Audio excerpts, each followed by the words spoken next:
Scott on the screen? Oh, perfect. All right, I think we can start on time. Give me 1 second.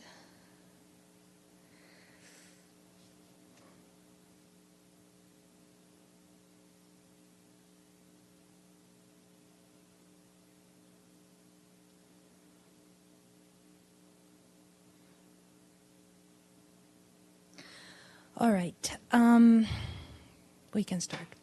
Good morning, everybody. Thank you so much for coming. Joining us from the Occupied Palestinian Territories, Scott Anderson, the Deputy Humanitarian Coordinator for the Occupied Palestinian Territory. Scott, welcome. Please go ahead and make your introduction. Okay, thank you so much, and thanks for having me here today. I want to start by talking a little bit about the events that took place this past Saturday. On Saturday, I visited Nasser Hospital after a strike in the safe zone of Mawasi, and the hospital itself is in Khan Yunis. I've been in Gaza for 9 months, and I witnessed some of the most horrific scenes I've seen in the 9 months that I've been here. The health facility was overstretched. There were more than 100 people injured. The air was filled with the smell of blood, and one health worker was mopping up pools of blood on the floor using only water because there aren't sufficient supplies of disinfectant material or other cleaning supplies to stop the spread of infection. There's not enough beds, hygiene supplies, sheeting, mattresses, or scrubs, and many patients were treated on the ground or on waiting room benches without disinfectant. And this puts even treatable injuries at risk of sepsis and much more significant complications. Ventilator systems were not working due to electrical problems. And as I walked through the hospital and talked to families and children, we saw toddlers who were double amputees, children paralyzed and unable to receive treatment because they don't have the equipment at the hospital in Khan Yunis, and others who were separated from their parents. And we also saw mothers and fathers searching frantically within the hospital for their children, unsure if they were alive. One mother I talked to told me that she was told to move to Rafah because it would be safe there. And then she was told to move to Mawasi because it would be safe there. And unfortunately for her and her family, that was not true. And I think the words of this mother are a reminder that nowhere is safe in Gaza and no one is safe in Gaza. That family had 3 children impacted by the blast. One child was completely uninjured, miraculously. Another child was paralyzed, and the other son was killed. I mentioned that there's nowhere safe in Gaza. And I think we saw that over the weekend, both with what happened in Mawasi, but also the incident at Beach Camp where 25 other people were killed. And what's urgently needed is a complete ceasefire for all parties to the conflict to protect the civilians wherever they are, but especially in UN schools and hospitals. Since the war began 9 months ago, more than 190 UNRWA facilities have been hit. Most have been hit multiple times.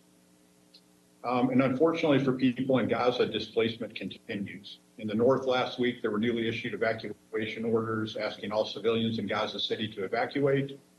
There are an estimated 300,000 people in the north. We estimate the evacuation orders impacted over 200,000 people. At this moment, 9 in 10 people in Gaza are displaced, and almost everyone has been forced to flee over and over. And on average, people in Gaza have had to move at least once a month. And the term displacement sounds very sterile, and I don't think does justice to what people go through when they move. People are often only able to take whatever they can carry, and they're mostly on foot. And some are only able to carry their children, and many have lost everything, and they need everything. And as people displace more and more often, every time they lose a little bit of their wealth, a little bit of their worldly possessions. When I was in Gaza City last Friday talking to people that had displaced, they simply told me they can't afford to move anymore, that they're very much stuck where they are. So our teams are on the ground providing food and water to everyone that is displaced and trying very hard to make sure that they can at least have some of their basic necessities met. One of the things that I think we all find frustrating here is that after 9 months, what people need in the north remains the same as what they needed when the war began. It's very basic: food, water, medicine, hygiene kits. Women especially have urgent needs for hygiene kits and sanitary items, and we've been unable to meet that need over the course of the 9 months, and people just don't have access to their very basic necessities. Over the last week, 5 schools that were shelters, including 3 of them UNRWA shelters, have been hit by strikes. Dozens of people were reportedly killed, many more injured, including women and children. Now, for us to be able to meet the basic necessities of the population that is displaced and treat the injuries that people have sustained, we need to bring aid in at scale in the right quantity and the right quality. But unfortunately, several factors continue to stand in our way that would allow us to bring humanitarian supplies into Gaza at scale. They include restrictions on movement, safety of humanitarian aid workers, not the right supplies coming to Gaza, unpredictable working hours, telecommunication challenges, as well as fuel. And recently, there's been a substantial increase in the breakdown of law and order in Gaza. This started in February when the blue police were told to stay home. And it really came to light and was exacerbated when the conflict in Rafah began, and the police were unable to exert any presence in Rafah. And we've seen a complete breakdown of law and order, and we've seen essentially what are crime families preventing the free movement of aid into Gaza to assist people. A lot of that's due to smuggling. It's not people that are simply hungry and thirsty and looking for aid, but it has had a significant impact on our ability to bring things in at scale. The truck drivers that we use have been regularly threatened or assaulted. Tires were shot out of their trucks on Friday, and they've become less and less willing, understandably, to move assistance from the border crossings to our warehouses and then on to people that are in need. We have had some challenges with people looting, which really isn't a surprise. After 9 months, people are hungry, people are angry, people are desperate. And as I mentioned, there aren't any police to maintain social order. Also, 9 months into the war, we haven't had any international media access. The only media really are people like myself or others talking to you. And something that is desperately needed is media in Gaza. In most war zones, journalists and media workers perform a very vital function by informing the public about what is happening and to highlight the impact of the war has had on innocent civilians.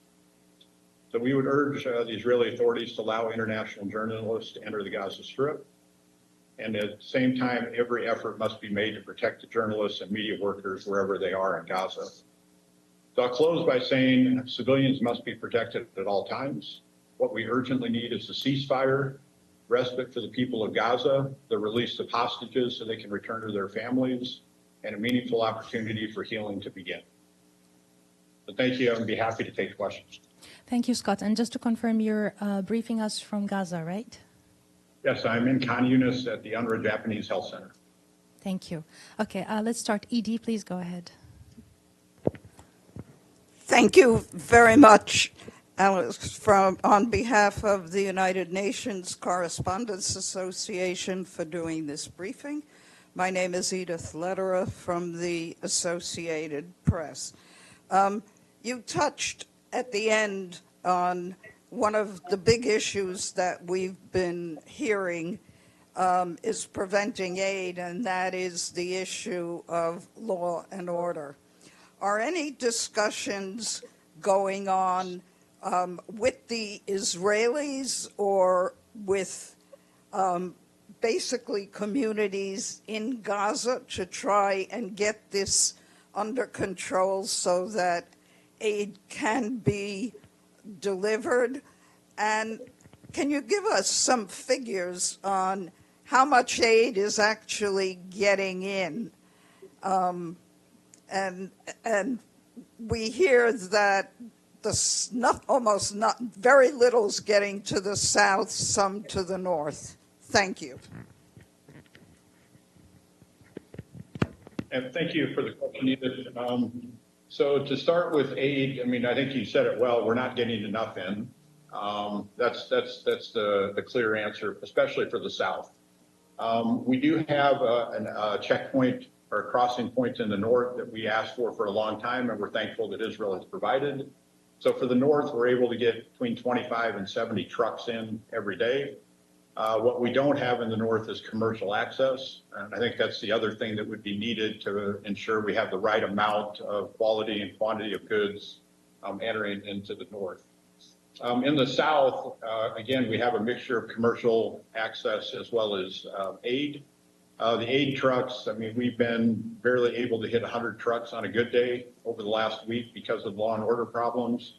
And the commercial sector is doing a little bit better, but they pay essentially protection money to the families in the South, and they also have armed guards. We are not, as humanitarians, going to put armed guards on our convoys. Nothing that we're bringing in is worth someone's life to get shot over. So we are doing what you, I guess, mentioned. We're in talks with everybody about trying to get some sort of police force established, a blue police force. But until then, we are working with families to try and arrange, I guess, community level policing, for lack of a better way to say it. The challenge we're facing at the moment is the smuggling trade is quite lucrative. And it's this time it's cigarettes, next time it'll be something else. But one cigarette's 100 shekels. Very roughly, that's $25. Actually, a little more, but to make the math easy, is $25. That works out to 20,000 shekels for a carton of cigarettes, which is significant money, right? You're talking almost $5,000. But as I said, that's just a symptom. It's not the actual root cause, which is the lack of law and order. So we are working with the families, both those that are in Rafah and preventing aid, but also elsewhere in Gaza to try to provide some sort of community policing. Some are more successful than others, but we will continue those efforts because it is important. Thank you. Thank you so much. Gabriel, please go ahead. Hi, thank you, Mr. Anderson. My name is Gabriel Elizondo from Al Jazeera English. Thank you very much for the informative briefing. I have a couple questions to start. The UNRWA headquarters was bombed today in Gaza City. Do you have any more information or what? I know that there's no more UNRWA staff there. They had long left the headquarters. But what is your view on, from where you sit, on the future of trying to have UNRWA continue their work after this conflict is over, given that your headquarters is now completely destroyed, as far as I understand? My second question is, when you were at Nasser Medical Complex, you gave in your briefing a very detailed view of the horrific scenes that you saw there. But can you tell me, based on the victims that you saw, how many were women and children, roughly? Thank you. Sure, thank you. Thank you for the questions. Yeah, I saw the video of the UNRWA headquarters, and I can't really say more than that.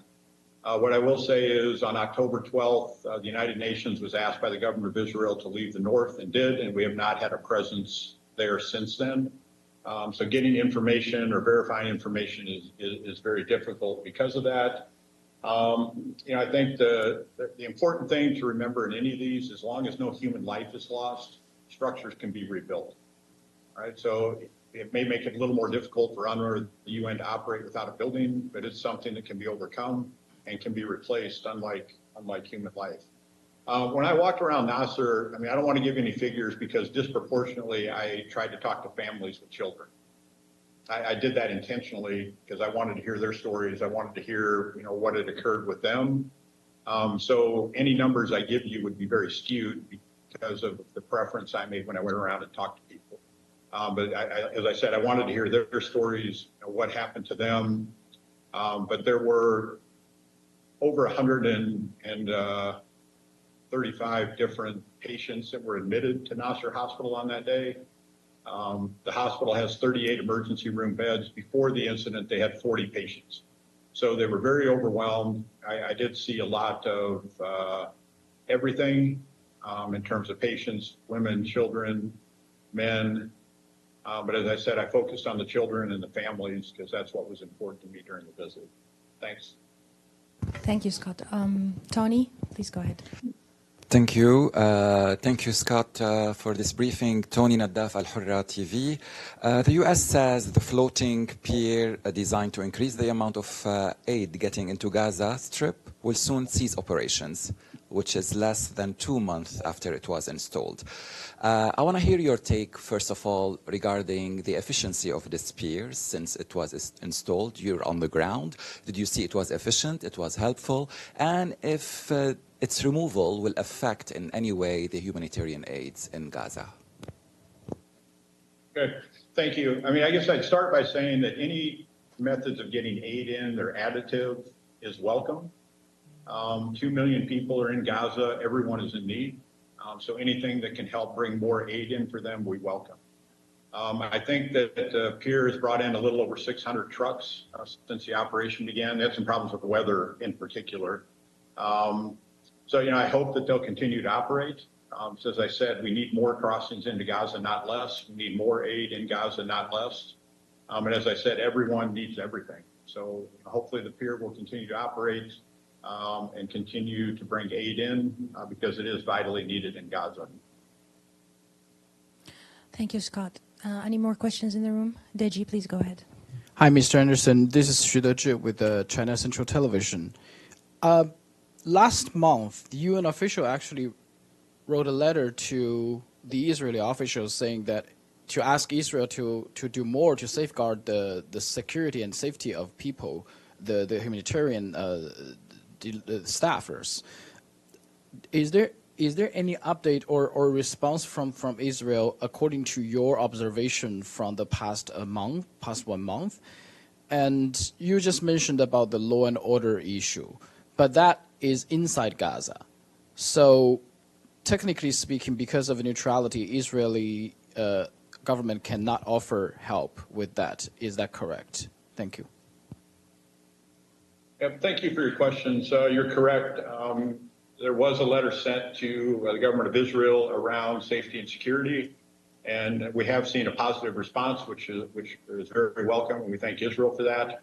Armored vehicles are coming in. Some will start coming in tomorrow and through the rest of the month. Personal protective equipment is also coming in. Again, some starting tomorrow, and then others will come in later this month. And some communications equipment has also been approved. There are some communications equipment that we're still under discussion around, but I have seen what I would consider a positive response, which I said is very welcome, and we're thankful for that. On the law and order, yes, the UN will not accept escorts from any party to the conflict because of our neutrality, and also because, as I said, we do not want armed escorts for our convoys. We're here to provide humanitarian aid, humanitarian relief. We don't want anybody injured or, God forbid, killed over aid we're bringing in, and we do want to maintain our neutrality, and community acceptance is our primary means of security in Gaza. If we started using any party to the conflict to move our cargo or protect our cargo, that could affect our acceptance as well as, you mentioned, our neutrality.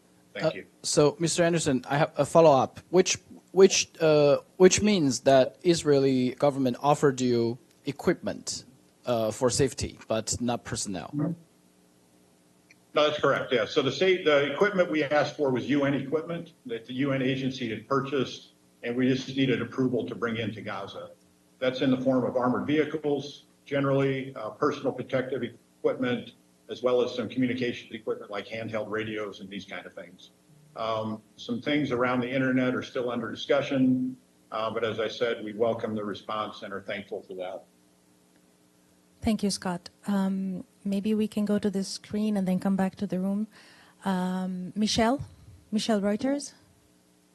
Hi, thanks so much for the briefing, Scott. It's Michelle Nichols from Reuters. Just a couple of quick follow-up questions there.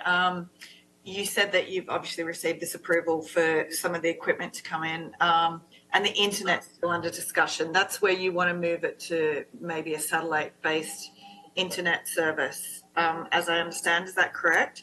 And then just on the blue, within Gaza, using the blue police, how realistic is that? Are there still police to be used? And has Israel given any indication on whether they might be open to that? And then just on, you mentioned the truck drivers and how they're understandably a little wary of making deliveries. How much of a problem is that now, a lack of truck drivers to actually move goods? Thank you. Thanks, Michelle, for the question. So, yeah, the remaining discussion on communications equipment is around the internet. In terms of the UN, our requirement is just that we would like stable internet. The solution, we're open to whatever can be brought in. So, the discussions, as I said, are ongoing, and I know there's been a lot of talk between UN headquarters and the government of Israel around that, and we're very hopeful that we're close to a solution.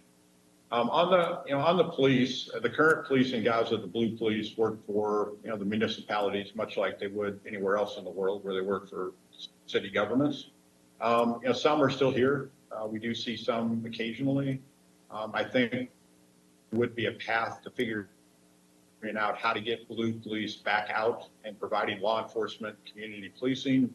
Those that are associated with the de facto authorities, Israel will not allow to return to work. But there are other people in Gaza that hopefully we can find a way to get them, some sort of training or tie into the community policing that I mentioned earlier, Ida's question, and just try to get some basic law and order so that we can move our goods safely. And the truck drivers, it's not a problem yet. It's just kind of the very beginning of the warning of what could become a problem. I move in an armored vehicle, as do my international colleagues. Truck drivers move in a truck that is not armored, and it can be very vulnerable. So we're, I guess, sounding a little bit the alarm bell that this could potentially be a bigger problem. For now, we're able to continue our work, which is very important, and we're thankful to the drivers for that. But we do want to make sure that as I stay safe, that they also stay safe. Thank you, Scott. Abdelhamid. Thank you, Mr. Anderson, for the interview, for the press conference. My name is Abdelhamid Sayam from the Arabic daily Al-Quds Al-Arabi. I have a few questions. Abdelhamid, we lost you. Yeah, okay. I can't hear him. Okay. Abdelhamid, if you can fix the problem. Can you hear me? Yeah. Yes. Okay. There are some who try to blame the lawlessness and the chaos in Gaza on the Palestinians themselves. How do you address this question? And second, Ms. Sigrid Kaag has been working for over 6 months. Have you seen any difference? Had things improved since she took office? Is the line from Cyprus to Gaza bringing anything to the Gazans? And my last question, sir, there was a massacre, a really brutal massacre on Saturday. 90 people were killed, over 300 wounded. Another massacre yesterday, Sunday, when 20 people were killed while they praying, and another UNRWA schools. The massacres of the Palestinians becoming a ritual, a daily event that attracts no attention. Is that the case? Why the killing of the Palestinians in mass is not making any waves in the international community? Thank you. Yeah, thank you. To start with your last question, I said it in my briefing. It's been said by our Commissioner General many times that the sanctity of UN installations should be respected by all parties to the conflict, that we should do everything we can to keep civilians safe and from harm. And that's why we need a ceasefire and independent investigations into these, which, again, our Commissioner General has called for on a consistent basis. The 2720 mechanism, so everything coming through the pier is coming through from Cyprus, and that's all part of the mechanism. Everything that comes from Jordan is also part of the mechanism, and I know Sigrid is working on bringing Egypt into it as well as the private sector. So we've seen some positive benefits. There's one central clearinghouse for requests to Israel to bring things into Gaza, and that's helped sharpen our advocacy around things that we need. Sigrid's a seasoned politician as well as a humanitarian, so she has a lot of access to senior officials to carry conversations and requests for things too, and we all work very closely together. So we have seen some positive benefits. Hopefully we'll see more positive benefits as we move forward in time. On the lawlessness, I guess all I would say is that every society needs police to function. That's truism around the world. It's no different here in Gaza. So I think that the absence of police is what's causing the challenges, right? As people find themselves in a bit of a vacuum and are looking at different ways to fill that. So what we're very much, as I said, trying to do is figure out ways to bring community policing or bring police back to work. And I'm quite confident if we can do that, that we will address any of the issues that we have. And I'd end by saying that the lawlessness that we speak of is not all of Gazans, right? It's a few families that are trying to take advantage of this opportunity. And that's why I'm confident if we get police back at work, that they can address the issue. Thank you. Thank you, Scott. Ibtisam. Thank you. My name is Ibtisam Azim, Al Arab Al Jadid newspaper.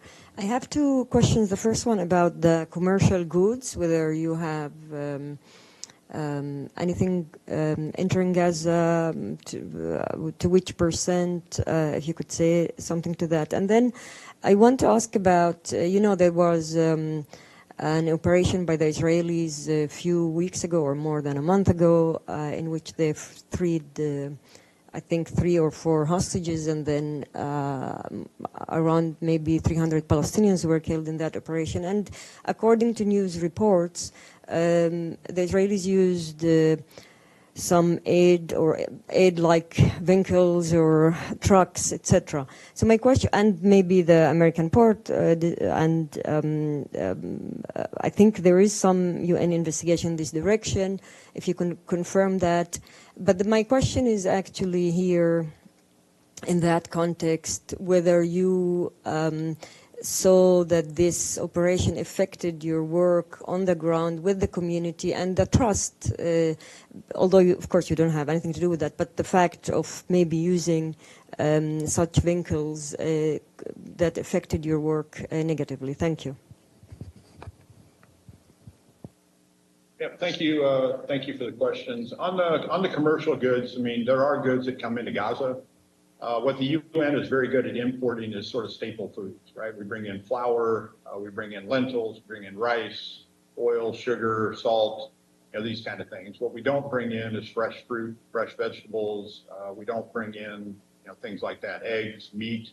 And this is where the aid community and the commercial community have to work together very closely to ensure that there's a well-rounded food basket available for people in Gaza. So I don't know what the ideal ratio for that is, but it is a role that we want the commercial sector to play. There is a role for them in Gaza, and we do see things coming in. There was some fresh fruit today that we saw here in Khan Yunis, which I think is a very positive sign. On the operation that you spoke about that happened a while back, only 2 things I can say about it, because I wasn't actually here then. I happened to be out of Gaza at that moment. Aid vehicles were not used. The port was not used. And we have not seen any impact on our relationship with the community. I think, as you mentioned, we weren't in any way involved. The only involvement we had that day, the UNRWA Health Center in Nuseirat helped treat over 100 patients that were injured in the operation. So we continue to play the role of responding to whatever's happening on the ground. And I think that our relationship with the community remains quite good, and that there's a lot of trust between them and